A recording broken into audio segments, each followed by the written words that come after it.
Bonjour frères spectateurs. Bienvenue dans cette nouvelle histoire passionnante, émouvante et porteuse de leçons profondes pour la société. Cette histoire porte le nom d'une jeune fille qui a couché avec le diable pour obtenir la richesse. Cette histoire parle de la vie d'une jeune femme nommée Eka, une fille qui avait une soif excessive d'argent et des plaisirs de la ville. Cette avidité l'a poussée à ignorer les conseils de ses parents et de sa véritable amie, jusqu'à ce qu'elle se retrouve prise dans un piège terrifiant. Un piège qui l'a obligée à coucher avec une créature qu'elle ne connaissait pas, le diable sous l'apparence d'un être humain, juste pour obtenir une richesse rapide. Est-ce qu'Eka va réussir à obtenir cette richesse, ou est-ce le début de sa destruction? Je te demande de rester avec moi du début jusqu'à la fin de cette histoire afin que tu puisses apprendre, réfléchir et te divertir avec ce récit captivant. Mais avant de commencer ce voyage, j'ai une seule requête pour toi. Commente avec le drapeau du pays depuis lequel tu regardes cette histoire en ce moment, puis appuie sur le bouton like, partage avec les autres et n'oublie pas de t'abonner pour être le premier à recevoir la suite de cette histoire. Allons-y. Le soleil du soir se couchait, laissant place aux lumières multicolores qui illuminaient les rues de Cinza, Dar es Salaam. Les cris des vendeurs de chips, les mototaxis et la musique provenant des bars voisins commençaient tout juste à s'enflammer. Dans ces rues qui ne dorment jamais, dans une petite chambre bien rangée mais modeste, vivaient deux belles jeunes filles, Eka et Paulina. L'amitié entre Eka et Paulina ne datait pas de Cinza ni de l'université. C'était une longue histoire qui avait commencé très loin, dans le paisible village de Tulivu, là où elles avaient grandi. Elles étaient comme les doigts de la main depuis leur plus jeune âge, deux petites filles avec des morveux au nez, qui avaient fréquenté la même école primaire, réussi ensemble au secondaire et finalement, Dieu leur avait accordé une bonne réussite qui leur avait permis d'obtenir un ticket pour venir à Dar es Salaam étudier leur licence dans la même université. Les villageois disaient qu'Eka et Paulina étaient des jumelles non nées du même ventre. Le jour de leur départ pour Dar es Salaam arrive à point, et ce fut un jour chargé d'émotions intenses. Leur sac rempli de peu de vêtements mais de beaucoup d'espoir, leurs parents les firent asseoir sous l'arbre à mangue qui se trouvait dans la cour de la famille d'Eka. C'était la dernière réunion de conseils et de recommandations. La mère d'Eka, une femme sage et aimante, prit la main de sa fille et la regarda dans les yeux avec un mélange d'inquiétude et d'espoir. « Ma fille Eka, et toi Paulina, commença-t-elle d'une voix basse, quand vous irez là-bas à Dar es Salaam, concentrez-vous sur vos études. Cette ville a beaucoup de choses, ne vous laissez pas entraîner dans de mauvais groupes, les plaisirs et l'alcool. Souvenez-vous, des difficultés que nous vivons ici à la maison. » La mère de Paulina ajouta, son pagne bien noué à la taille, « Nous savons qu'il y a beaucoup de tentations là-bas. De belles voitures, de grandes maisons et des hommes riches. Mais n'oubliez pas ce qui vous a amené là-bas. L'éducation est votre seul sauveur. » Des larmes perlaient dans les yeux des deux jeunes filles. D'une voix humble et émue, Eka et Paulina promirent à leurs parents, « Nous promettons d'être de bonnes filles, maman. Nous étudierons dur et nous ne vous décevons pas. Nous protégerons l'honneur de la famille. » Cette promesse semblait sincère, venue du fond de leur cœur pur à ce moment-là. Mais une fois arrivés à Dar es Salaam, les choses commencèrent à changer lentement, comme le vent qui modifie la direction des nuages. Les premiers mois furent calmes, mais au fil des jours, Eka commença à oublier l'odeur de la terre du village et les conseils de sa mère. L'université l'a mis en contact avec de nouvelles amies, des filles qui portaient des vêtements courts, qui se parfumaient fortement et qui possédaient des téléphones très chers, tandis qu'elles étaient déposées à l'université par de luxueuses voitures. Eka désirait cette vie. Elle commença à suivre ses nouvelles amies aux mœurs douteuses dans les lieux de plaisir. Elle changea petit à petit. Les jupes longues furent remplacées par des mini-jupes. Les cahiers de cours furent relégués sur le côté et remplacés par des produits de maquillage. Eka commença à aimer la vie de plaisir et de luxe, et pire encore, elle se mit à boire de l'alcool, quelque chose qui était strictement interdit dans leur éducation. Contrairement à Paulina, qui restait la même, calme, craignant Dieu et sérieuse dans ses études. Chaque fois qu'elle voyait son amie se perdre, son cœur souffrait. Un soir, dans leur chambre à Cinza, Eka se maquillait devant le miroir tout en bougeant la tête au rythme de la musique qu'elle écoutait. Paulina la regarda avec tristesse et décida de briser le silence. « Eka, » l'appela-t-elle doucement. « Nous sommes venus à Dar pour étudier, pas pour faire la fête. S'il te plaît, change mon ami. Là où tu vas, il y a point des maladies. Il y a beaucoup de dangers. » Eka arrêta le mouvement de sa main, qui appliquait du rouge à lèvres. Elle se tourna et regarda Paulina avec un regard méprisant, comme si elle parlait à une petite enfant, Musiki. « Paulina, laisse-moi tranquille, » répliqua Eka brusquement. « Je ne suis pas une petite fille. J'ai toute ma tête, je peux me protéger pour ne pas attraper de maladie. De toute façon, il y a beaucoup de protection de nos jours. Je ne risque ni maladie, ni grossesse par négligence. C'est la jeunesse, il faut en profiter. » Paulina n'abandonna pas. Elle se leva et s'approcha d'Eka, lui prit la main avec amour. « Mais Eka, ce n'est pas bien. Et si nos parents apprenaient ce que tu fais? Tu te souviens de la promesse que nous avons faite sous l'arbre à mangue? Tu te souviens des larmes de ta mère? Ces mots transpercèrent Eka comme une aiguille. Mais au lieu de se calmer, ils réveillèrent une colère point violente en elle. Elle retira brusquement sa main de celle de Paulina. « Laisse-moi, Paulina. Pourquoi tu te prends pour une sainte? » cria Eka, la voix pleine de rage. « Mes parents, qu'est-ce qu'ils viennent faire ici? Je suis Hadar et Salam, eux sont au village. Et toi, si tu leur dis, tu verras qui je suis. Ne fais pas comme si tu me connaissais bien juste parce qu'on vient du même village. Ma vie m'appartient. » Paulina soupira profondément, essayant de retenir sa colère. Elle savait que se disputer violemment avec Eka ne servirait à rien. « Je te conseille seulement Eka, avec de bonnes intentions. Les examens approchent, au lieu d'aller en boîte ce soir, reste et étudie. Ces plaisirs ne durent pas. » Eka se leva, prit son petit sac chic qu'une de ses nouvelles amies lui avait offert, elle regarda Paulina de haut en bas et rit d'un rire moqueur. « Paulina, je vois que tu commences à m'ennuyer sérieusement. » dit-elle point en se dirigeant vers la porte, affichant un mépris évident. « Laisse-moi avec ma vie. Ces examens, même si j'échoue, c'est moi que ça regarde, pas toi ni ton père.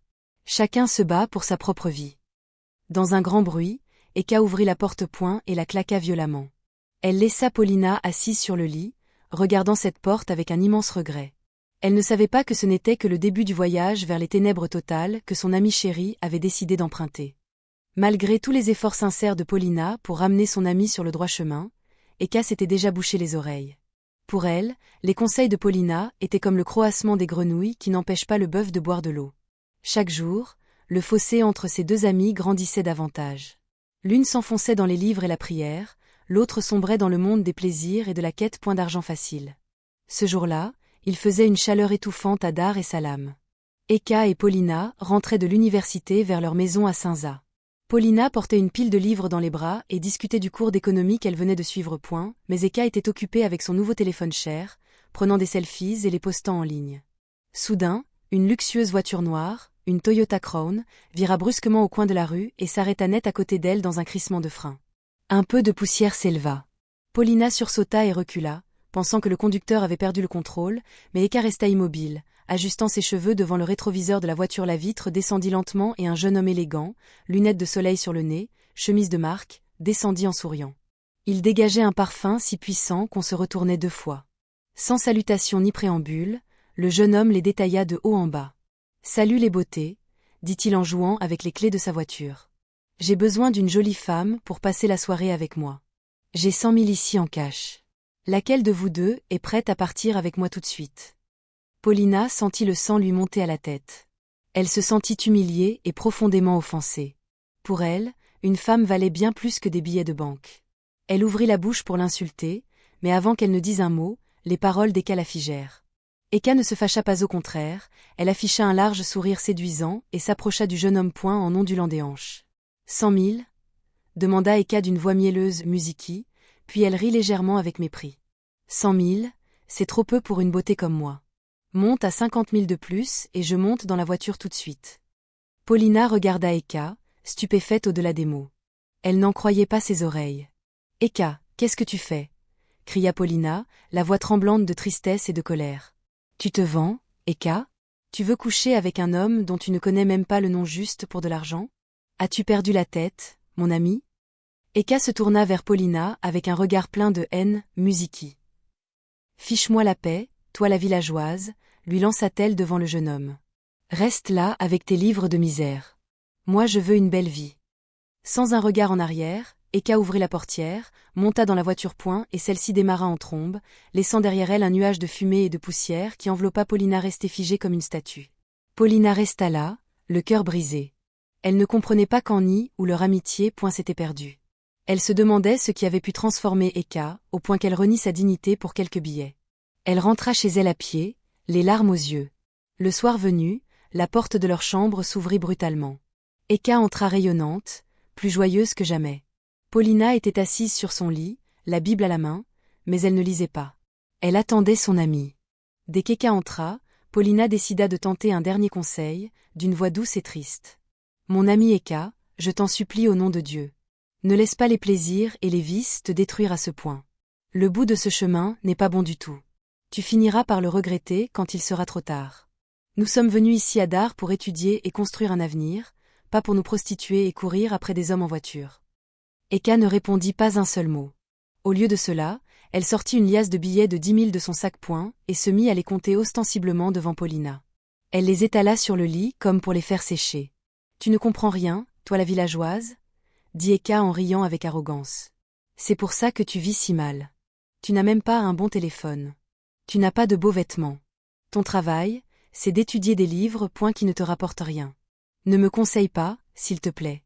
Conseille plutôt ton Dieu pour qu'il t'aide à avoir au moins de quoi acheter du savon. » Une fois l'argent compté et rangé, Eka entra dans la salle de bain, se doucha rapidement, sortit en se parfumant fortement, enfila une robe rouge très courte qui laissait voir une grande partie de son corps, se regarda dans le miroir, appliqua encore plus de maquillage point et sortit avec assurance pour rejoindre ses nouvelles amies en boîte, laissant Paulina prier pour l'âme de son amie qui se perdait de plus en plus. Le temps passa et plus les jours avançaient, plus Eka s'enfonçait dans le marécage d'une vie artificielle. Elle avait complètement changé. Sa façon de parler, de marcher, sa vision de la valeur de la vie. Eka n'était plus cette fille de village, venue chercher l'éducation.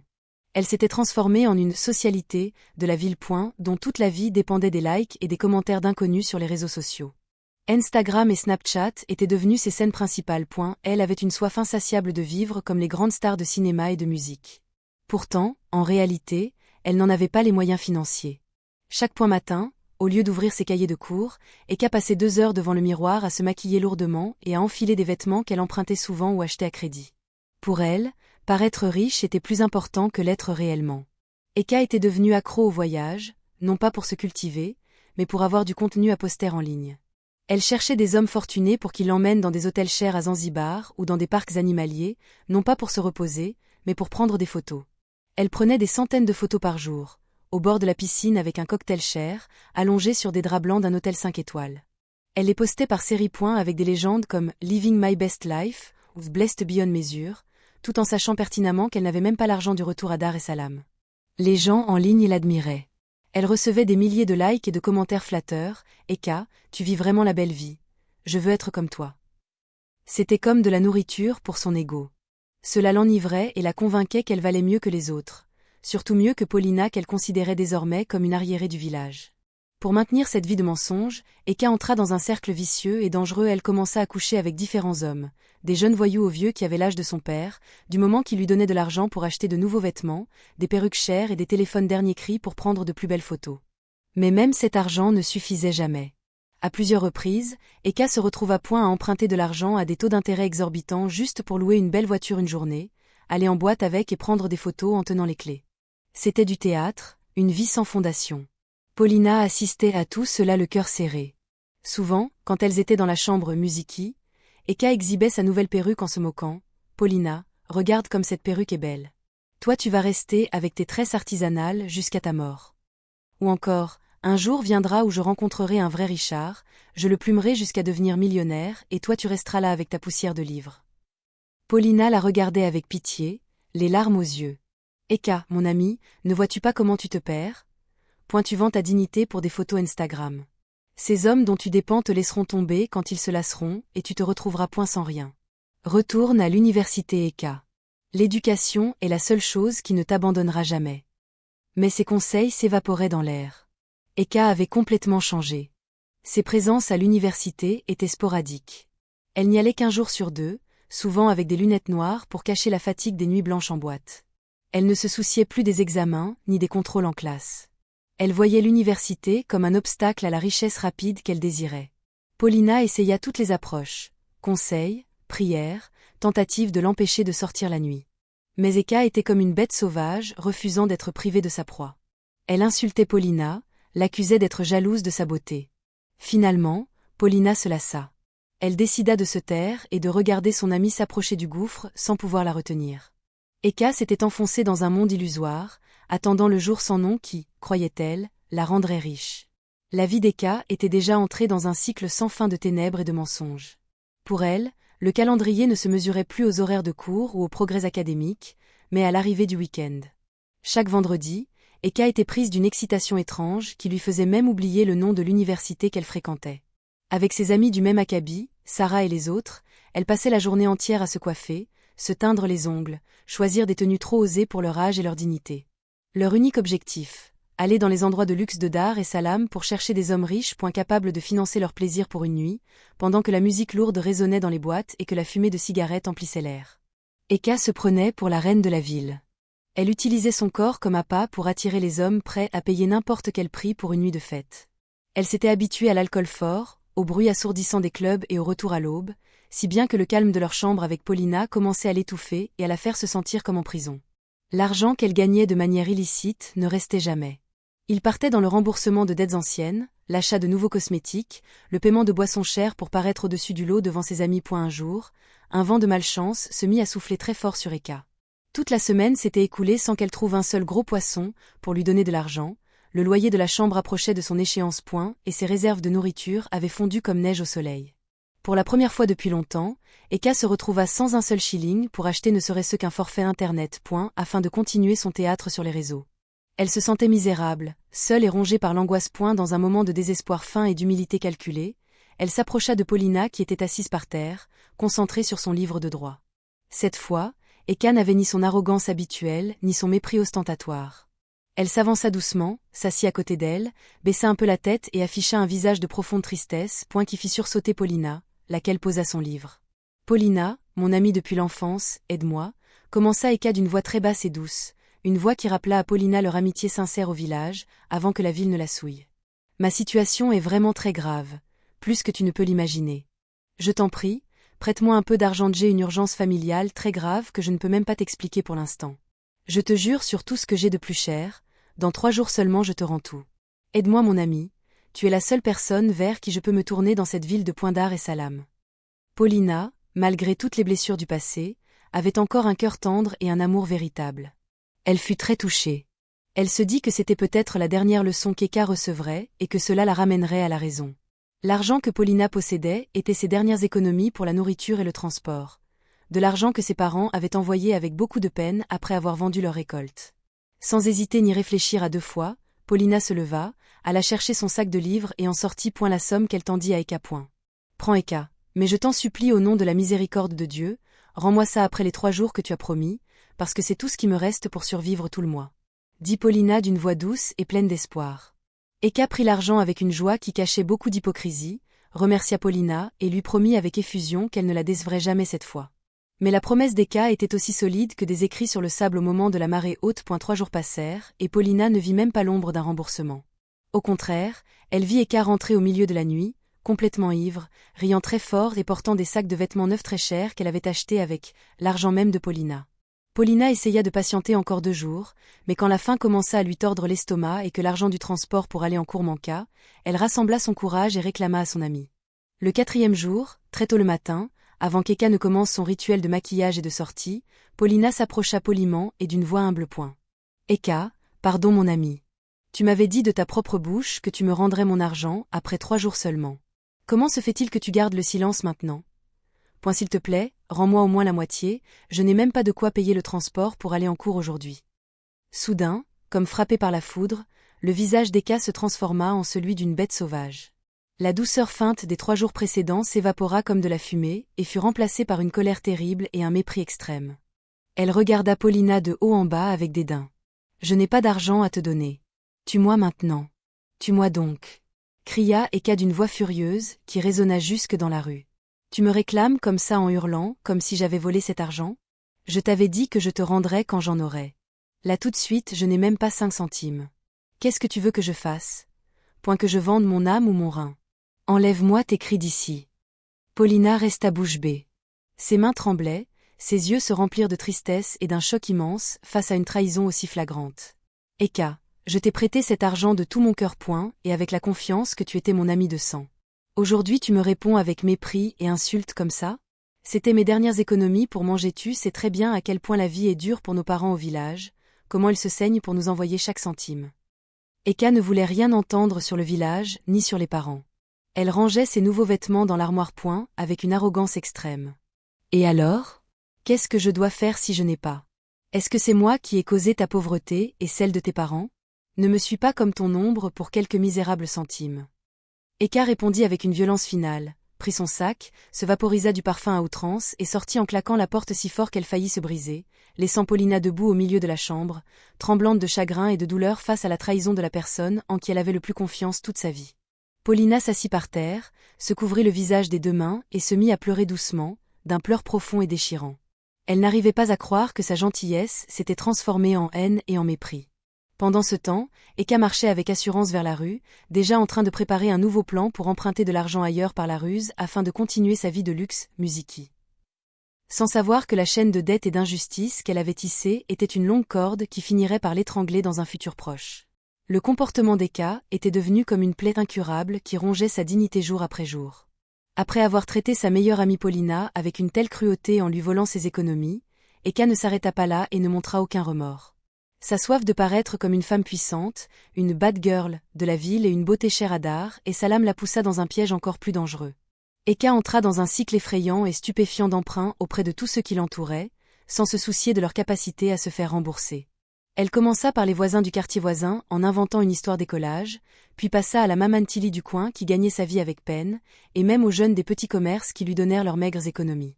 À chaque emprunt, elle sortait des promesses sucrées, utilisant sa beauté artificielle et un langage enjôleur pour tromper les gens au cœur généreux. Son but n'était ni de faire un vrai commerce ni de payer ses frais universitaires, mais de prolonger ce monde illusoire et mensonger qu'elle avait construit sur les réseaux sociaux. L'argent emprunté aux pauvres du quartier, elle le dépensait dans des hôtels 5 étoiles à Mbezi Beach et Masaki. Là-bas, un seul cocktail coûtait l'équivalent du budget nourriture d'un mois pour un étudiant conscient. Point sur place, elle s'assurait de prendre des photos sous tous les angles. Assise sur un canapé en cuir face à l'océan avec élégance, ou tenant un verre de vin rouge en riant faussement. Elle postait ses photos sur Instagram en se proclamant reine de la ville, alors qu'en réalité son cœur battait la chamade comme un tambour à rameaux, terrifié par les dettes qui la guettaient comme un lion affamé. Au fil des jours, la corde des dettes se resserra autour de son cou au point de l'étouffer.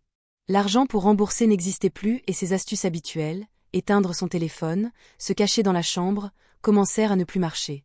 Les créanciers, pour la plupart des gens modestes qui lui avaient fait confiance avec leurs économies, perdirent patience. Un matin de mardi, le calme de leur petite maison à Saint-Za fut brisé par un bruit assourdissant à la porte accompagné de cris. « Eka, sors de la femme. Aujourd'hui je ne pars pas d'ici sans mon argent. Je ne suis pas venu mendier, je suis venu chercher la sueur de mon front. » La voix forte d'une femme connue pour son caractère, Mama Juma, retentit dans tout le quartier, attirant l'attention de tous les passants. Mama Juma avait prêté à Eka 300 000 pour une fausse urgence. Eka se cacha sous son lit, tremblant de tout son corps, faisant signe à Paulina d'aller ouvrir. Paulina, pleine de honte et de gêne, ouvrit la porte et se retrouva face au visage furieux de Mama Juma, accompagnée de 2 autres personnes qui réclamaient aussi leur dû depuis longtemps. « Eka est tout ?» cria Mama Juma en entrant de force sans attendre d'invitation. Elle trouva Eka qui sortait timidement de sa cachette, le visage blême, sans aucune trace des airs arrogants d'Instagram. Mama Juma pointa son doigt sur son visage et dit d'une voix autoritaire qui fendit l'air de la chambre. « Écoute-moi bien petite fille, j'en ai assez de tes combines. Je te donne 1 semaine. Si tu ne me rends pas tout mon argent, je reviens avec des jeunes pour prendre tous tes meubles. Je commence par le canapé, le lit, jusqu'à la cuillère. N'essaie pas de jouer avec moi, je suis une femme qui ne rigole pas. » Après le départ du groupe qui laissa derrière eux une pluie d'insultes et de malédictions contre Eka, Paulina se sentit comme si la terre s'ouvrait pour l'engloutir. Elle sentit que leur vie civilisée était désormais tachée d'une souillure indélébile. Paulina se tourna vers Eka avec une colère qu'elle n'avait jamais montrée depuis son arrivée en ville. « Eka, regarde maintenant la honte que tu as apportée. C'est fini maintenant. » cria Paulina avec douleur. « Paye les dettes des gens avant qu'ils ne viennent prendre nos affaires ici et nous laisser nus. Moi je ne veux pas être mêlée à tes escroqueries, même un tout petit peu. Ne vois-tu pas comment tu te déshonores devant tout le monde ? Maintenant tout le quartier nous connaît comme des arnaqueuses à cause de tes vices. » Mais cette fois Eka ne répondit pas avec violence. Son orgueil s'était effondré. Elle s'assit sur le canapé, tenant sa tête à 2 mains, tandis que des larmes de peur coulaient. Ses pensées tourbillonnaient comme un ouragan, sachant qu'elle n'avait nulle part où se tourner. « Paulina, arrête de me crier dessus et laisse-moi réfléchir un peu. Je suis en train de penser comment trouver cet argent très vite. Ma tête est sur le point d'exploser. Ces gens m'ont encerclée, au point que je n'arrive plus à respirer. » Paulina la regarda une dernière fois, partagée entre pitié et fermeté. « Réfléchis Eka, mais assure-toi que cet argent soit trouvé avant la fin de la semaine. Je n'accepterai jamais que mes affaires soient prises à cause de ta bêtise. Utilise l'intelligence que tu as utilisée pour tromper les gens, maintenant utilise-la pour te sauver. » Paulina sortit, laissant Eka plonger dans un océan de pensées sombres, attendant un miracle qui résoudrait ses problèmes. Quand les ténèbres de la nuit commencèrent à envelopper le ciel de Dar es Salaam, la peur et l'angoisse rongeaient Eka encore plus fort. Chaque seconde passée dans leur chambre avec Paulina lui donnait l'impression que les murs se resserraient pour l'engloutir. Paulina lui tournait le dos, continuant ses révisions, mais son silence était plus tranchant que n'importe quelle insulte. Eka savait que la semaine accordée par ses créanciers s'écoulait à toute vitesse et que sans miracle financier, sa gloire Instagram serait officiellement enterrée. Dans cet état de désespoir, elle contacta son amie Sarah, sa complice dans cette vie de plaisir à l'université.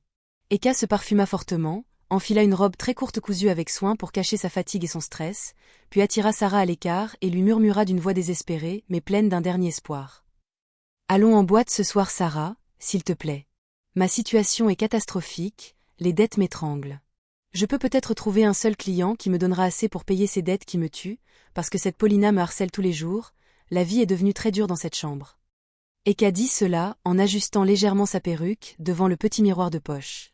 Sarah, dont la vie ne différait guère de celle d'Eka, rit avec dédain et secoua la tête. « C'est ton problème Eka, je t'avais dit que cette Paulina est trop arriérée. Elle ne comprend rien à la vie en ville. Allons-y, chercher une opportunité. La boîte ne dort jamais et les occasions ne viennent pas si on reste assise.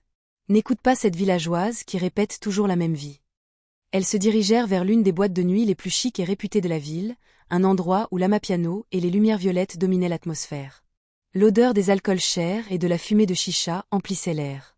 Eka et Sarah se jetèrent au milieu de la piste de danse, remuant leur corps avec sensualité pour attirer l'attention des hommes assis aux tables VIP. Au milieu du vacarme musical, Eka sentit un regard fixé sur elle. Elle tourna légèrement la tête et vit un vieil homme assis seul à une table du coin, entouré de nombreuses bouteilles. L'homme portait un costume de tissu coûteux et une montre en or qui brillait chaque fois qu'il levait son verre. Un serveur s'approcha d'Eka et lui murmura qu'on la demandait à cette table. Eka ajusta sa robe, fit un signe de victoire à Sarah et s'y rendit. « Bienvenue beauté, assieds-toi ici », dit le vieil homme d'une voix grave, pleine d'autorité et de calme.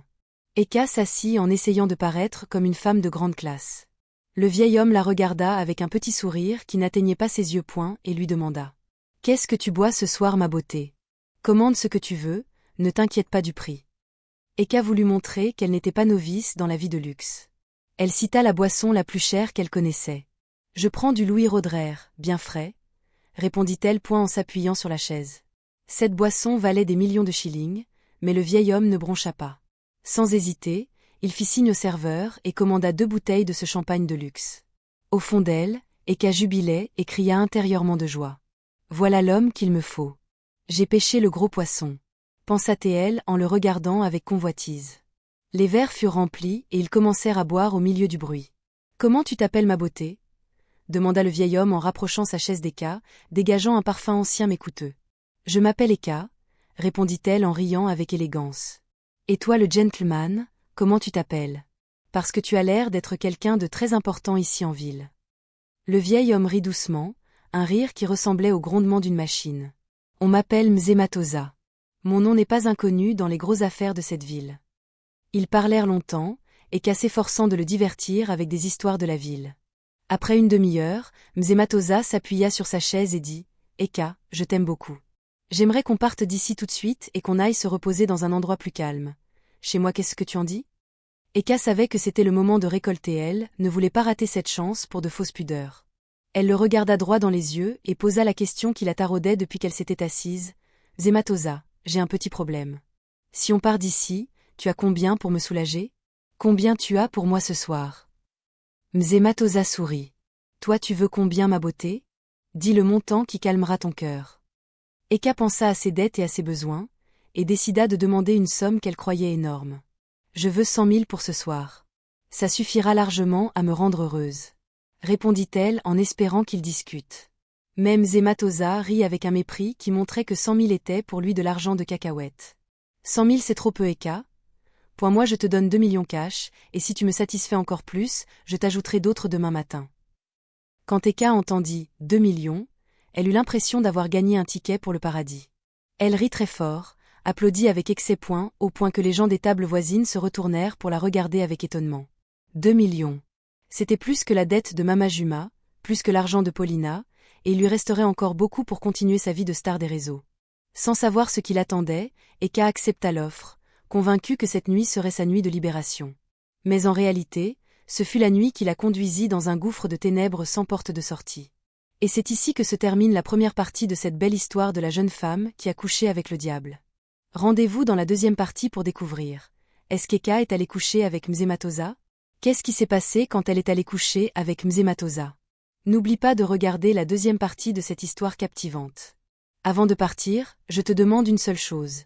Si cette histoire t'a touché et t'a appris quelque chose, appuie sur le like. Laisse un commentaire en bas, en me disant ce que tu penses qu'il va arriver à Eka. Partage la vidéo, et n'oublie pas de t'abonner. Pour ne pas rater la deuxième partie qui arrive très bientôt. À bientôt dans la prochaine partie. Je vous aime beaucoup.